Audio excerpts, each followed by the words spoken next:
You know, it happens all the time. You miss a card, it could be worth $20. You don't notice. It goes in there for $1. This is huge. It goes wild. You got some cool autos in here for sure. Yeah. I see a Mantle and Usual. Did you have that signed yourself? You know, I did have the Michael Jordan rookie card. And Traded it. for $200 worth of baseball sets.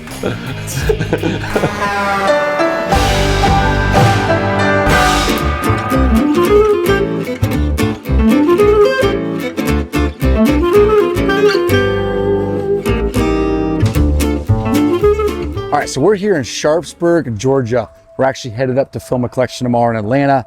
And we looked on Google and we saw Draft Town Sports Cards. 4.9 out of 5 stars.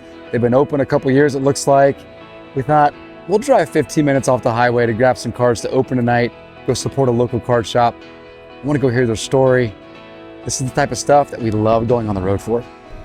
What's up? What's up, dude? Welcome into Draft Town. I'm Ty. What's up, man? I'm John. John, good to meet you. How you doing today? We were coming through the area and I'm like, we gotta go see you guys. Yeah. 4.9 out of 5 stars. It's like unheard of in the sports card space. Yeah, we're working on it. Trying to get it up there, get to 5. Cool. Tell me your story, dude. How long you been around? We're almost at 2 years now. Okay. I've been in the hobby probably for about 6 years, but it's a group of us that own it. Yeah. We were in the film industry. I've been in there for the past decade. In Atlanta here? In Atlanta, Okay. locally. And when the strike happened a couple years ago, we threw this together. And now we Look at run you. a sports card shop. Crazy. So this is a huge place. Yeah, man. I see Pokemon here. What's kind of been your style? What do you feel like is working right now? Would say baseball's number 1 in the area. Braves. And yeah, baseball takes number 1 and Pokemon takes number 2. I will hands down say Pokemon's got 2 and then football at the 3 hole. What? Yeah. Falcons. You're wearing the Falcons jersey. Falcons Yeah, aren't I'm living up rocking to it. Bijan today. I have my football fantasy draft here in a few hours. Okay. So I was getting ready for it. Heck yeah. Well, give me the quick tour real quick. I want to see. I'm going to go pick out some cards So we too. I can start- already see a couple that I want. Braves, and then we got mixed baseball here. Then we move on to slabs, just football singles. Okay. Then moved on to a basketball mixed. How often are you moving through stuff in the cases? Often? Yes, very often. If it doesn't move, we try to find for a place for it to go. We keep good comps. That's the way to do it. Okay. You price it fairly. That way it consistently moves and you can restock. Okay. And then Pokemon section. This is huge. It goes wild. Pokemon is great in the area. Wow. And then we move on. We got some 50s, 60s, a lot of 60s. I think there's a Babe Ruth. I took an interest in these. They're not expensive, very cheap cards. I just think it's cool for customers to see. It's 1933 tobacco cards and chewing gum cards. Yeah. Try to keep a good mixture. Free games for the kids. You got to have activities for the kids, and then a bunch of dollar bins. Okay. People will come in here for hours. Wow. And just sit here and go through cards, and we try to keep some hidden gems in there. Do you? We'll throw a $50 card, something random. We throw it in there all the time. We throw mixed, and we miss them. You know, it happens all the time. You miss a card, it could be worth $20. You don't notice. It goes in there for $1. Yeah, we had a guy yesterday pull a Judge rookie gold cup from Topps out of it. It's worth like $20, but a little hidden card for him. So it brings them back, right? This keeps going over here. Yeah, we got a mix. We got Get some Otanis. had an old gentleman give me that for free, and I'm not gonna sell it. It's authenticated, certified Mickey Mantle baseball. Good for you. So we're just gonna have a note on the back that says "Do not sell." Wow. It is just for here. I thought that was awesome. That is really cool. Man, I love it. This has got a good vibe to it. It's so open. Tell me some of the things that you've learned the first couple years. Like, what are you doing differently? You glad you made the shift? Like, what's a big change you made? Probably Pokemon. You probably shifted to Pokemon. Is there? Definitely not shifted to Pokemon, but have grown a lot in it. Okay. Because I knew nothing about Pokemon at the time. I collected in the 90s when it first came out when I was a kid. Yeah. Sold it at a yard sale. Didn't know what I was doing. And now look back, and now it's huge. But yeah, but I would say just getting an allocation helped. Okay. Big time. So you have it from Fanatics? Okay. Yes, Fanatics definitely hooked us up, and that helped us grow dramatically. But word to mouth, our community, our customers, like just the community getting to know us and bringing people in is really like, that's what's growing this place. Okay. We hope to keep it moving forward. I love it, man. Come on down to Draft Town. Well, I'm gonna go dig around and find some stuff. You cool with that? Yeah, All right. dude. Good Thanks meeting for you. having us. Yeah. My goodness, these guys have only been here for 2 years, but their store looks like they've been here for a decade. Incredible job. Hey, if you want your store showcased in an episode, be sure to reach out to us below. So I grabbed a chipper, a smoltz, a trout, Carlos Delgado. I don't want to take all your stock of heritage, but I kind of want to. Dude, we have no complaints. If you want to take it all, you can take it all. Give me all 13 boxes. Okay. Yep. Long as you throw in a few packs of sleeves for us. Yeah. I got you. And he already made a deal. He said, I'll put you on. It's already up. Yeah, you're up there. We're up there. Y'all will be on the TV forever now. It was great meeting you. Great to meet you too. Thanks for letting us roam. Yeah, dude, y'all have a great day. Good meeting you. Pleasure to meet you too. Yeah, appreciate it. Next I got time allergies, by the way. That's why I'm losing my voice. Good to meet you too. Good luck. Next time y'all are in the area, definitely come back and see We us. absolutely will. Man, that was awesome. That's why you stop into these shops. You just never know who you're going to meet. The reviews on the place were like, these are the coolest dudes. They're always chatting with you. And about 5 seconds in, we knew we were going to make some new friends. And that's what we did.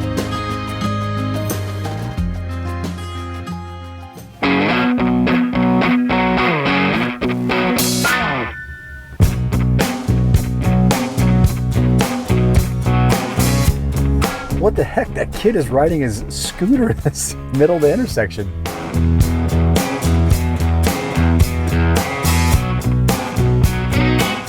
We're here in Pensacola, Georgia, getting ready to go meet a gentleman named Mike, who reached out to us about a month ago with a collection. But the interesting twist on this is that his son is a very popular hip hop artist. We don't know the whole situation. We don't really know the background. We're going to uncover that today. We're here for the cards and for the story. Let's go investigate them both together.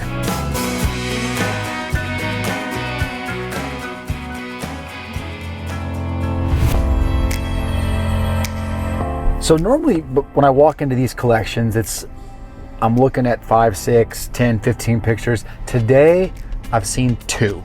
I don't know too much about the collection other than it's vintage. There's some autographs in there. He's been collecting for quite some time. So the story and the cards all add up. That's important to me.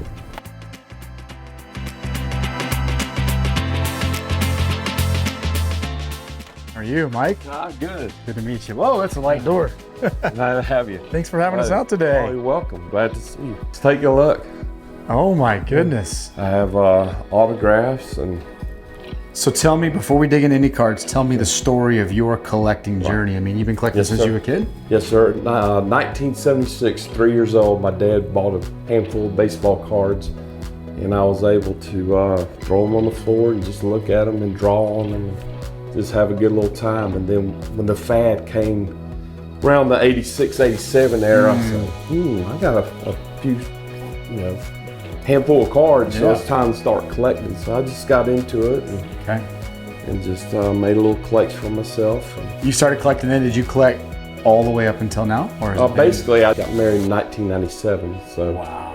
and then I just kind of eased off. But Okay. every year as a kid, I would receive a top set. So I basically got tops from 80 all the way up to Okay. the 99, 2000 era. Is all this full of cards? Or Yes, is there sir. sets in here too? Just Well, it's mainly just okay. So just there's like gonna be loose some- stuff. And What lot would of you your- what would you say your collecting style is? What do you typically try to go after? well, Dale Murphy is the guy I really liked. That's pretty sweet. So, but my collecting style is basically anything, and as a kid, going to Cooperstown Hall of Fame, the Hank Aaron, the Stan Musial, Mickey Mantle's, Willie Mays. These are, I mean, I Brooks see, Robinson. I see a Mantle and Usual Right, autograph. yes, sir. 8x10, yes, sir. Did you have that signed yourself? Right, I went to Cooperstown, and I would go into the little shops. I worked tobacco for 1 week and saved some money on it.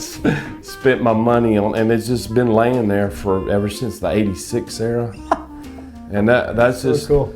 I love this. I would mail to the players, Yeah. and then mail it back. Then I'd mail to the next player, and mail it back. And, So you got Boudreaux, you got Spawn, you got Thompson. Thompson. yes, sir. 3 on 1 card. And this, by the way, is when I played. It's fine. This when I played baseball, t-ball. This is you. No, this is a guy named Babe Davis. He Okay. pitched in 1938. And he would give the kids like a rubber cigar, just kind of like a, you know what I'm saying? Yeah. And he would hand out those, and I was able to get, I was like, fun. can I get another one? You know, duplicate autograph. Yeah. 1938, Babe Davis. And the family, of course. Okay. James Hensel Hulvey, Hank Hulvey. Hank pitched Hulvey. in 1923 for the field, or the athletics. Under Connie Mack. Pitched one game. Okay. 20 years in the minor leagues, he pitched. He pitched the one game in the major leagues, struck out Babe Ruth. Babe Ruth also stuck one over the fence, hit the top of a house, I believe. After the game, they pulled him out in the 7th inning. So I think his dream was, hey, I want to play Major League Baseball. I played 20 years in the minors, so he got caught up the one game. Done. So my son Hulvey was able to purchase the autograph and just, you know, a little picture off Oh, that's so cool, the man. newspaper print. That's so cool. So that was So you just mentioned sons, your son. right. Yes, sir.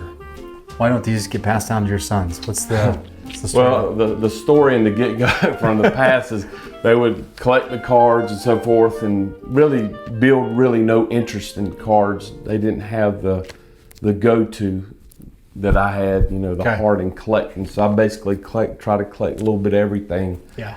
And I just try to push it on them, and they just really didn't have that desire like I had to. Okay. So here I am with all these nice stuff laying around to, you know. The boys are like, so they're good. Because you have three boys, right? Right, 3 boys, yes, sir. Okay. My youngest one just graduated from Brookwood High School, Okay. and he's entering his freshman year in college. And then my middle son's at JMU, which is a sports commentator for James Madison University. And of course, my oldest one, Hulvey, goes around the nation with hip hop. So your son, real quick, is very popular. Right. In fact, my kids just saw him in concert at their youth really? camp 2 weeks ago. Oh, wow. He performed at their youth camp. Wow. He was going to be here today, but however, he spoke to Liberty last night. Yeah, that's incredible. Unfortunately, that was unable to happen. But well, a good buddy of mine runs the sports media department at Liberty. Oh, Shout out to Matt Warner. Wow. And he was texting me saying, Hulvey's here. Check this out. That's great. That's awesome. That's cool. That's neat. So the kids don't want it. Is what you're saying? Right. There is. I mean, I've tried to have autographs. You got some cool autos in here for sure. Yeah. And the Brooks Robinson, he actually put Mike Hulvey on. And I don't know if that might be kind of a rarity for him as well. But yeah. Check it out. I mean, there's autographs all along the wall, on the table. There's some on the other table as well. None of them authenticated, but every time I ask about an autograph, he has the story behind it. That, I think, is where this whole mail-in autographs and walking into a stadium to get autographs, that's where the heart of it is found. Why are you at a point where you're like, you know what? I just basically want to settle down with my marriage and family and not be tied down to have to go grab a car or have to go buy this or have to add to this set. So I just basically, be able to share a story and leave behind the legacy of collecting cards over the years. So walk me through then kind of what's on the table. Give me the high level and then we can start digging in. And right. I have just a mixture of cards. A lot of top. I don't see graded cards, which is interesting. Right. Now through the years, I've never really got into the graded cards. Okay. I've had friends say, "Oh man, you have to get graded cards. You need to." Yeah. And I'm just like I say, a hobby collector. And yeah. Over the years, I've spent some good money, some good money just collecting cards and just having fun with it, basically. What is it you do? Right. I work with special needs kids. I worked 18 years in the state of Georgia. Okay. And I absolutely love it. Love the way they teach me as I'm able to teach them in moments of, it can be challenging, it can be rewarding, but it's truly a blessing to be able to step in the classroom and work with the special ed population and to be able to serve and be there. And my wife works with a special ed as well, so she's always been supportive of me working in the field that I'm working in. Yeah. I bought a 58 All-Star mantle and gave it to my son Hulvey. Yeah. He wants to get it graded. Matter of fact, we're just talking about graded cards. But I scrubbed glue up underneath the kitchen vinyl floor as a kid. And my dad said, I'll give you, I think it was $50 to $100. And I took that, went to the flea market and purchased a 58 All-Star Mickey Mantle card. So I dished that off to my son. He wants to get it graded. Which the corners are, you know. You're like, you don't realize how hard I worked for this card. So we're going through cards here, and you know, first observations, there's some good stuff in here, right? There's some good players. There's some obviously some great cards too. You can tell just by the way Mike is narrating behind me. The cards, they weren't meant as an investment. They were meant to mark a moment in his life. And every single one of these cards, he knows in the moment in his life where he grabbed that card. And because of that, there's some serious sentimental value coming out of this collection. So cards like this, how were you acquiring this autograph? Yeah, I would mail to the players and they would mail it back. That's what you're Yes, doing. Sir. So you're doing mail. And that was back in the 80s. Paul Montour, Room Sierra. You got some good names in here. Palmero, Valenzuela. Went to a card show and there's Room Sierra. Every situation is different, right? Mike has the opportunity maybe to pass these on to his kids, and it sounds like he tried to get them involved in the hobby, and they're not interested in being part of the hobby, and that's totally fine. And Mike's reaching that point in life where he's like, you know what? I'd rather go put my time and probably my space into something else in life. This is a nice variety. Just A couple Montana rookies in there. A couple Montanas. So were you ripping packs at all? Were you that type of guy? I would go to like yard sales, friends. What's the one card that you never got that you wish you would have gotten? It's a Durant rookie. The one. Well, I'm going to be in the dream world for a minute, but the 1952 Topps Mantle. But that's just, you know, that's a fantasy dream world. But I would take a mantle, whether it's got 100 creases and round corners with the top cut off. I mean that. Oh wow, 52 mantle. So that that's just. But I collecting as far as looking for grading, I was just a good hobby all around collector. You weren't in this for the money. You were in this for the hobby. I was just basically just having fun as a kid. And okay, cool. So there's a Montana rookie. You got a Usual auto. You got a Durant rookie. You got a Brady rookie. There's a good spread of eras in this box. Back in I think it was around 87, 88, Jessup, Georgia. A friend of mine, we hosted the first card show in the little town of Jessup, to kind of see what the Mike and Lee's card show. So 50 cent admission. That was, I think, around the 87, 88 era when the cards were taken. I said, hey Lee, let's have a little card show. I just had fun with it. I wasn't, That's cool. Yeah. How did it go? So we, was it a good show? Right. Ended up being a decent show. We had, 10, 15 tables. Had guys, from Savannah and so forth come in and set up. And back then you get a table for $20. What was a graded card? We didn't know. That was back in 87, 88 era. That's cool. I love doing what we do. We go see all kinds of collections, but there are definitely collections where you almost don't want to be a part of the disconnection. And this is one of those where I hear him tell his stories and I'm not super excited about being part of him disconnecting from the hobby.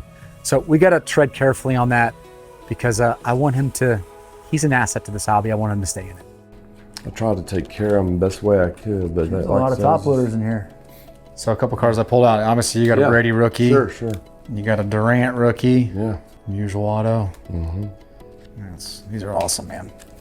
As I'm opening these boxes, I'm realizing there's a lot of the junk wax era. No doubt that's the prime era that Mike was a part of, but there's also some scattered cards in there. I see some early 2000s basketball, some late 90s basketball, some football scattered in there.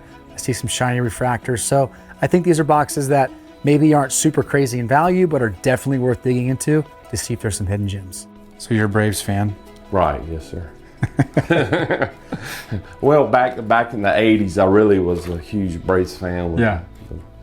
I would get like Glenn Hubbard's autograph and Zane Smith and Rick Mailer and just all around Braves fan, Who's the greatest Brave to play? I would say Hank Aaron, but my favorite of all time is Dale Murphy and third baseman Bob Horner. I was just a Horner Murphy guy. It's Where would you rank Chipper Jones in that mix? Top five? Chipper Jones would be the top five. Top five? Speaking of Chipper Jones, so he was playing a ball game down in Savannah, which when I lived in Brunswick. So I met Chipper getting on the bus. Okay. I said, Chipper, can I get your autograph? And he grabbed the ball and signed off a South Atlantic League baseball. And I was like, wow, Chipper. And that was back when he played Class A ball. Oh. So this is a 1991 single A, hasn't been opened, has a Chipper Jones. So that's his minor league card. Right, yes sir. Wow, Chipper's in there. That's cool. Yeah. Yeah, I've seen that card. Yeah. There is no doubt Mike is a Braves fan through and through. I mean, I asked him who his favorite Brave was, and he didn't even hesitate. He said Dale Murphy. That's my guy, and he's one of the best Braves to ever play. No doubt about that. Maybe it's time to get Dale Murphy on the show. Come on, Dale. Talk to me about how you've maneuvered balancing collecting with the family, the wife that has to support it. What advice do you give? What lessons have you learned? It's a delicate balance collectors have to. Right. I know it's collectors at different levels have different ways of collecting. Growing up, enthusiasm of getting autographs, of collecting certain cards of certain players it's just been a fun hobby all the way around. Doing some card shows, doing some flea markets, interactions with people and trading and accepting free cards at times. And so it's been neat, but also it's a point in my life where going forward with my wife that I met 30 years ago, been married to 28 years, it's time for us to kind of break free from some holds, maybe, because at times I would, during our marriage, I have to have this card, or I need to buy this collection, or it's just time to just kind of walk away from it and just invest more into my wife. When you sell this collection, are you done with the hobby? You're out? Or will you always be a part of the? I think in my blood, sports, buying a card here or there, it's more of a sentimental, is having that top set each year as a kid and passing it down. Maybe my grandkids would want one, or So having the 1980, shout out to Got Baseball Cards in Loganville, Georgia. There you go. But they were able to provide an 80 top set, and I was able to use gift cards for Father's Day and so forth to purchase the 80 top set. I did have the Michael Jordan rookie card. And? Traded it. For? $200 worth of baseball sets. That's where. Were you on that when he said that? That's where this comes from. A Jordan exchanging for $200 in baseball sets, including the '89 Upper Deck. But man, if you could go back in time, I can guarantee you he would redo that trade. So you traded a Jordan rookie card back in '80. Wait, what year? 90, 89? Okay, so he was Jordan, but he wasn't Jordan yet. I bought packs for 20 cents a pack. TG&Y in Hinesville, Georgia. My dad said, "What are you going to do with those?" "They're basketball." I'm like, "Dad, it's cards." I had a whole little wide range of 86, 87 Fleer basketball. Crazy. And I try not to think about it, but it was. I remember in the car just holding that car going. When you hear that, what trade does it take you back to? What's the worst trade or decision you've ever made in the hobby? Let me know in the comments below. I mean, I like Griffey. That's a great card. Oh yeah, sure. It's a card that's going up in value still. But so in the big box there, the top-loaded box, a lot of yellow top loaders. There's a good mix of stuff, I would say, for the most part.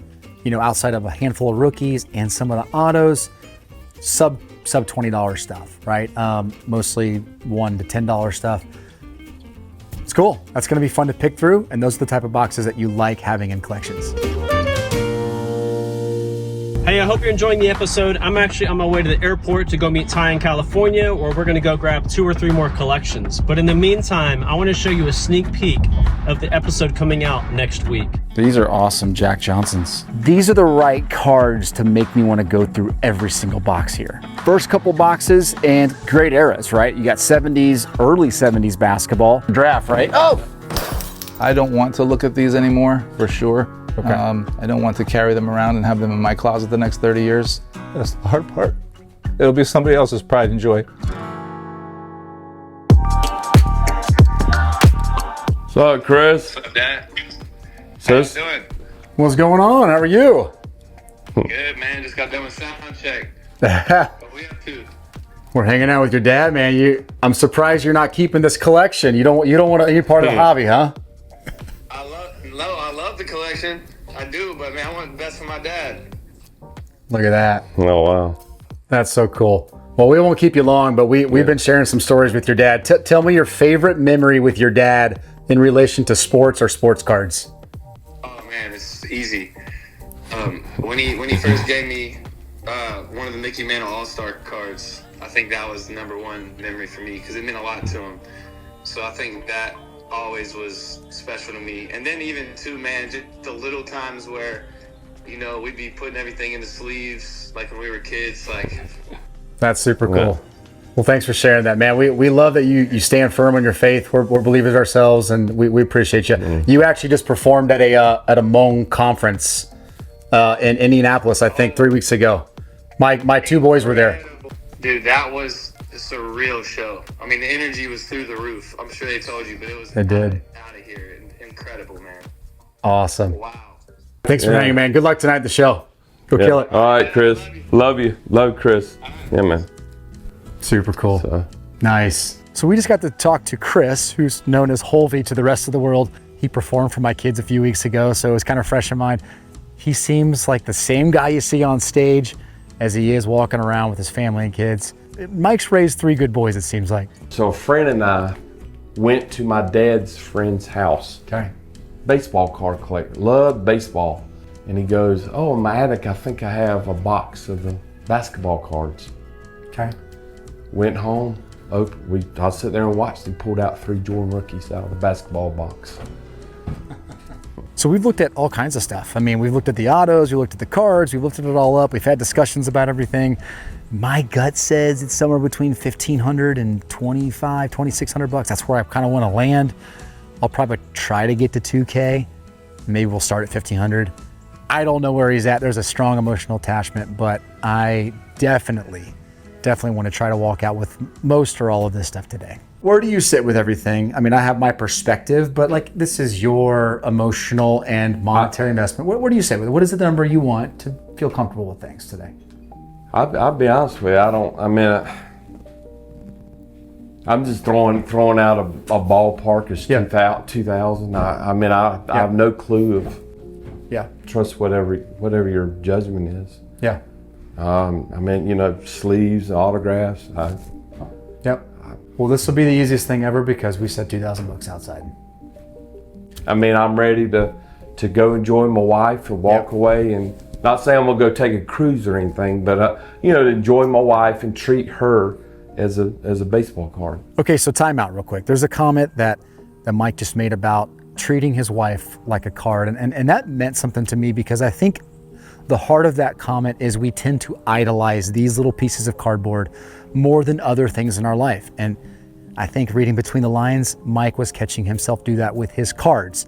And he's saying, I don't want to do that anymore. I want to put my effort and my attention into my wife. That spoke to me because I know I tend to do that with cards in relation to my family, my wife and kids. So I needed to hear that. Maybe somebody needs to hear that as well. Great comment by Mike. And I'm going to enjoy that. I'm going to enjoy that season of my life and appreciate that. Too easy. Oh my gosh. No, I think our minds are just, that's just me. We don't even have to talk about it. You know the state of the collection. You know where you're at. We love this stuff. We love this stuff. Yeah.